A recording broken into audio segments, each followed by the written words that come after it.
Hi guys, ఈ వీడియోలో మనం కంటిన్యూ కీవర్డ్ని మనం ఎలా యూజ్ చేసుకోవచ్చు, దానివల్ల ఉండే బెనిఫిట్స్ ఏంటంటే చూద్దాం గైస్. మనకి continue keyword and break keyword ఈ రెండు కూడా లూప్స్ కోసం డిజైన్ చేసినాయి. అయితే బ్రేక్ కీవర్డ్ ఏంటంటే లూప్ని బ్రేక్ చేసి అవుట్ సైడ్ లూప్ నుంచి బయటకు రావడానికి ఉపయోగపడుతుంది. కంటిన్యూ కీవర్డ్ ఏంటంటే లూప్ ఇటరేషన్స్లో ఏదైనా ఒక ఇటరేషన్ మీరు ఇగ్నోర్ చేయాలనుకున్నారనుకోండి, అట్లాంటి టైంలో మీకు ఈ కంటిన్యూ కీవర్డ్ అనేది ఉపయోగపడుతుంది అనమాట. ఈ కంటిన్యూ కీవర్డ్ కూడా మనం ఫర్ లూప్లో వాడచ్చు, ఫర్ ఈచ్ లూప్లో వాడచ్చు, వైల్ లూప్లో వాడచ్చు అండ్ డూ వైల్లో వాడచ్చు. బ్రేక్ కీవర్డ్ ఏంటంటే అడిషనల్గా మీరు స్విచ్ కేసులో వాడచ్చు, బట్ కంటిన్యూ కీవర్డ్ అనేది ఓన్లీ ఈ లూప్స్లో వాడచ్చు అనమాట. అయితే మనకి ఎప్పుడైనా అన్వాంటెడ్ డేటాని ఫిల్టర్ చేసి అన్వాంటెడ్ డేటా మీరు ప్రాసెస్ చేయకూడదు అనుకున్నప్పుడు ఇది ఉపయోగపడుతుంది. అలాగే ఏదన్నా ఒక రికార్డుని ఎగ్జిక్యూట్ చేస్తే మీకు ఎక్సెప్షన్స్ వస్తాయి అనుకున్నారనుకోండి, అట్లాంటి ఎర్రర్ ప్రోన్ డేటాను కూడా మీరు ఇగ్నోర్ చేయడానికి ఈ కంటిన్యూ కీవర్డ్ అనేది ఉపయోగపడుతుంది. అండ్ ఈ కంటిన్యూ కీవర్డ్ ఏంటంటే బేసికల్లీ సమ్ డేటాని ప్రాసెస్ చేయకుండా ఇగ్నోర్ చేయడం కోసం ఉపయోగిస్తాం కాబట్టి మీ లూప్ కూడా కొంచెం ఆప్టిమైజ్డ్ వర్క్ చేస్తుంది అనమాట. ఎనివే దీన్ని ప్రోగ్రామాటికల్గా అయితే చూద్దాంగా. ఇక్కడ ఏమవుతుందంటే ఇది ఒక ఫర్ లూప్. ఈ ఫర్ లూప్లో ఉంది. ఈ ఫర్ లూప్లో నేను మనకి రిజెక్టెడ్ కస్టమర్స్ ఉన్నారు, కస్టమర్ నేమ్స్ ఉన్నాయి. కస్టమర్ నేమ్స్ నేను లూప్ చేస్తున్నాను. లూప్ చేస్తున్నప్పుడు ఏదైనా ఒక కస్టమర్ నల్లున్నా, ఎంటీ స్పేసెస్ ఉన్నా, అలాగే ఈ రిజెక్టెడ్ కస్టమర్ లిస్ట్లో ఉన్నా, వాళ్ళని నేను ఇగ్నోర్ చేయాలనుకుంటున్నాను. ఆ కండిషన్ ట్రూ అయిందనుకోండి, ఈ కంటిన్యూ అనే కీవర్డ్ అనేది ఎగ్జిక్యూట్ అవుతుంది. ఇదేం చేస్తుందంటే డైరెక్ట్గా ఇక్కడికి తీసుకొస్తుంది అనమాట. ఇక్కడ తీసుకొచ్చి ఇంక్రిమెంట్ జరిగి నెక్స్ట్ ఇటరేషన్కి వస్తుంది. నెక్స్ట్ ఇటరేషన్ కండిషన్ చెక్ చేసుకుంటుంది, మ్యాచ్ అవ్వలేదనుకోండి, ఈ స్టేట్మెంట్ అనేది ఎగ్జిక్యూట్ అవుతుంది అనమాట. ఏదైతే రిజెక్టెడ్ కస్టమర్లో ఉందో లేదా నల్లు ఉందో అట్లాంటి వాల్యూస్ని మాత్రం మనం ఇగ్నోర్ చేయాలనుకుంటున్నాం. దానికోసం ఈ కంటిన్యూ కీవర్డ్ అనేది ఉపయోగపడుతుంది అనమాట.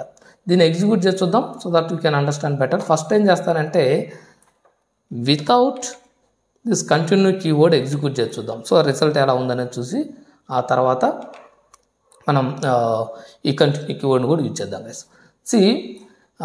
కంటిన్యూ కీవర్డ్ లేకుండా నేను యూజ్ చేసినప్పుడు ఇట్లా ఎంటీ వాల్యూస్ కూడా రావడం జరిగింది.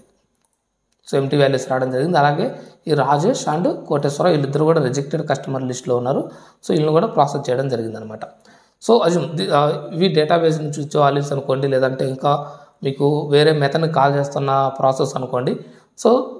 మనకి జస్ట్ యూజ్ కేసెస్ మనం ఏ టైంలో దీన్ని యూటిలైజ్ చేసుకుంటే బాగుంటుంది అనేది జస్ట్ సింపుల్ సింటాక్స్తో మాత్రం నేను ఎక్స్ప్లెయిన్ చేస్తాను. సపోజ్ ఇప్పుడు నేను ఈ కంటిన్యూ కీవర్డ్ యూజ్ చేశాను అనుకోండి. డీబగ్ చేద్దాం. డైరెక్ట్గా డీబగ్ చేసినప్పుడు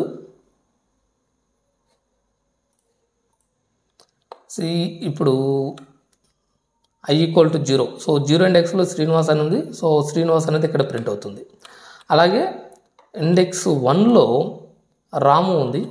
రాము అనేది కూడా ఇక్కడ ప్రింట్ అవుతుంది. రాము అనేది మనకి రిజెక్టెడ్లో లేదు అండ్ అది నల్లబుల్ కాదు. అండ్ నెక్స్ట్ వచ్చేసి ఇండెక్స్ 2లో రాజేష్ ఉంది. రాజేష్ అనేవాడు రిజెక్టెడ్ కస్టమర్లో ఉన్నాడు కాబట్టి ఇక్కడ కండిషన్ అనేది ట్రూ అవుతుంది. ఈ కంటిన్యూ కీవర్డ్ అనేది ఎగ్జిక్యూట్ అవుతుంది. డైరెక్ట్గా ఇక్కడికి మనకి ఇంక్రిమెంట్ కాడికి వస్తుంది అనమాట. అలాగే నెక్స్ట్ వచ్చేసి మనకి ఎంటీది ఉంది కాబట్టి ఎంటీది కూడా ఇగ్నోర్ చేస్తున్నాం. జస్ట్ ఏం లేదు, మనకి ఇక్కడ ఏదైతే ఇప్పుడు కోటేశ్వరరావు ఉంది. కోటేశ్వరరావు అనేవాడు మనకి రిజెక్టెడ్లో లేడు కాబట్టి ఇది ప్రింట్ అవుతుంది. What is the value? i = 5. Okay, empty spaces కాదు ఉన్నాం. ఎంటీ స్పేసెస్ కాబట్టి ఇది కూడా మనకి ఇగ్నోర్ అవుతుంది అనమాట. అంటే మనకి ఇక్కడ ప్రింట్ అవ్వకుండా డైరెక్ట్గా మనకి ఇక్కడికి నెక్స్ట్ దానికి వెళ్ళిపోతుంది. ఈ స్టేట్మెంట్ ప్రింట్ అవుతుంది. ఇది జస్ట్ మీకు ఆ రికార్డ్స్ని ప్రాసెస్ చేస్తున్న స్టేట్మెంట్ అనుకోండి. సపోజ్ మనకి రియల్ టైంలో ఇక్కడ ఇంకొక మెథడ్ని కాల్ చేసి ఆ డేటాని ప్రాసెస్ చేస్తున్నాం అనుకోండి. అయితే మనకి ఇట్లా ఎంటీ స్పేసెస్ వచ్చినప్పుడు, లేదంటే రిజెక్టెడ్ రికార్డ్స్ వచ్చినప్పుడు వాటిని ఇగ్నోర్ చేయడానికి కంటిన్యూ కీవర్డ్ అనేది ఉపయోగపడుతుంది. ఇదేం చేస్తుందంటే ఇక్కడికి రాకుండా డైరెక్ట్గా ఈ కంటిన్యూ నుంచి నెక్స్ట్ ఇటరేషన్కి వెళ్తుంది. ఆ రికార్డ్ అనేది ఎగ్జిక్యూట్ అవ్వకుండా నెక్స్ట్ రికార్డ్ని రీడ్ చేయడానికి వెళ్ళిపోతుంది అనమాట. ఆ విధంగా ఇది ఉపయోగపడుతుంది. డైరెక్ట్గా నేను F5 క్లిక్ చేస్తున్నాను.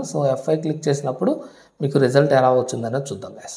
చూసినప్పుడు మీకు ఈ కంటిన్యూ కీవర్డ్ ఆడినప్పుడు ఏంటంటే అన్నెసరీ రికార్డ్స్ అనేది ప్రాసెస్ అవ్వకుండా ఓన్లీ వ్యాలిడ్ రికార్డ్స్ మాత్రమే ప్రాసెస్ అయినాయి. ఇంతకుముందు మనకి ఎంటీ స్పేసెస్ కూడా ప్రాసెస్ అయినాయి కదా. ఇక్కడ అవన్నీ ప్రాసెస్ అవ్వకుండా ఓన్లీ వ్యాలిడ్ రికార్డ్స్ మాత్రం ప్రాసెస్ అయ్యాయి అనమాట.